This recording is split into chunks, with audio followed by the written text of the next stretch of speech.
அல்லாஹ்வோட விஷயத்துல நம்ம உணராத நம்ம பிள்ளைகளுக்கும் குடும்பங்களுக்கும் செய்கிற ஒவ்வொரு பென்சில் பேனாலையும் ஞாபகம் வச்சுட்டிக்கிறேன். ஏன்னா அவன் கம்பேர் பண்ணி பார்க்குறான், அவன் வாங்கி கொடுக்குறான், நான் என் பிள்ளைக்கு வாங்கி கொடுத்திக்கிறேன், இவன் வாங்கி கொடுக்குறான், அதில் வாங்கி கொடுத்திக்கிறேன், இப்படியே அதை ஃபுல்லாக லிஸ்ட் வச்சுட்டிக்கிறான். இவன்ட பெரிய பிரச்சனை என்னன்னா, அல்லாஹ்வுடைய விஷயத்தில் நன்றி செலுத்துகிற சந்தர்ப்பத்தில் இவன் மறந்துடுறான்.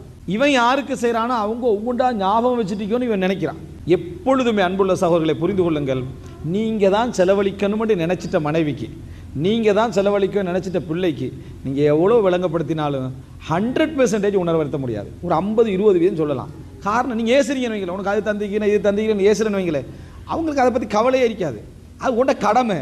நீ கடமையை செஞ்சுட்டு நீ சொல்லி காட்டுறதை வச்சு அவங்க ஃபீல் பண்ணி இவ்வளவெல்லாம் பெரிய தியாகம் செய்து ஒரு தியாகி வேறுன்னு நினைப்பாங்கன்னு நீ நினைக்கிறதே உன மனித இயல்புகளை பற்றி அறியாமை.